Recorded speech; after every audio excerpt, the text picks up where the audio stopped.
Welcome back to the Daily News. With me now is Alan Perry, and he is, of course, one of the mayoral candidates in the runoff that I mentioned earlier in the show today. Welcome. Thank you for being here. Well, thank you for having me. I appreciate it. Yeah. So, as I mentioned, obviously we are in a runoff, and early voting has already started. So let's talk a little bit, though, about one of the big things that has been a campaign issue on both. You're talking about it, and so is your opponent, and that is the issue of being a full-time mayor as opposed to not being a full-time mayor. Give us your perspective on that. Yeah, sure, absolutely. So first of all, the way our town government was set up was designed to have a strong town manager, which we have. And then council is to be there to set policies and agendas and make certain that things move along.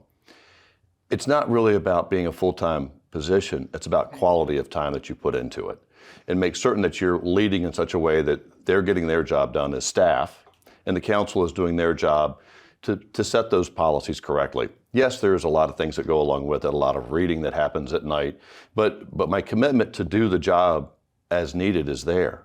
Okay. And yes, I have a part-time job. I mean, I've got a full-time job, but it's not a normal 9 to 5, situation. So it's whenever I have to work. Obviously, I'll be at every council meeting that I have to, and every other meeting I have to be at. I'll be in the public eye at different events. So they're really, you can overmanage and then you can manage correctly. And that's where my leadership will come into play. Okay, very interesting. And before we started filming, you said you really wanted to mention about voting, day of voting. Right. Because we have some schools that are in session that day. Yeah, we do. So not only do we have school in session on Tuesday, but it's also their Thanksgiving lunch.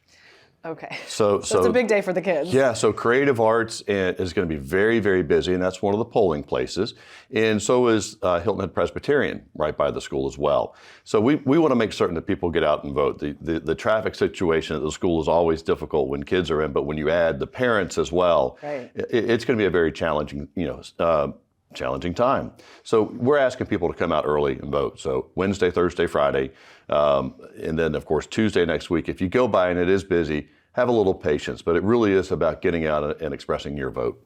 Okay, and so let's talk about another hot topic, hot button issue, and that is of course housing. Right. Where do you stand on that? What are your thoughts? Right. So this is a topic we've discussed for years, and current council has got some projects moving forward. Obviously, with the North Point tract next to the post office on the north end is a project that's moving forward well.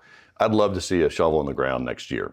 It's important. Our employee situation is very tight and it's at a crossroads. We've got to have people coming in. And the town has got to be a partner in this to allow these projects to happen. So that is one item. And of course, they've created 4 pillars of a new plan that they just passed on November 1st. We, as new council, we've got to take this and massage it and make it right for our community. We need to understand and look at all aspects from where does it need to be? We need to do a capacity study to see where it could be, see what lands we have available, and that'd be one of the first things that I would do. And then we also need to really look at transportation to make sure that falls into line with everything else, because not everybody wants to live here, but they might want to work here. Right. So we need to make certain that we're having a plan that is encompassing of the entire area. And so in about our last minute here, if somebody, obviously, lots of us already have gone to the polls and we've cast a vote.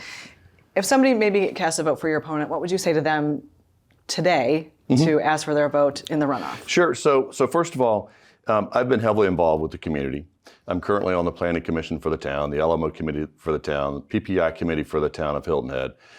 No, I haven't been elected, but nobody that's running for mayor has been elected to the town council or mayorship. So it's not about first-time election or second-time election or third. It's about bringing leadership and understanding what the community wants. I'm a product of Hilton Head. I grew up here, and I've got a lot of connections, which people say is good and bad, but it really is about having that open communication with all parties and all islanders to make certain that what we're doing is in the best interest of our community and our community's character. Well, Alan, thank you for being with us to share your thoughts today. We really appreciate it. Well, thank you for having me. Absolutely. And we'll be back in just a moment.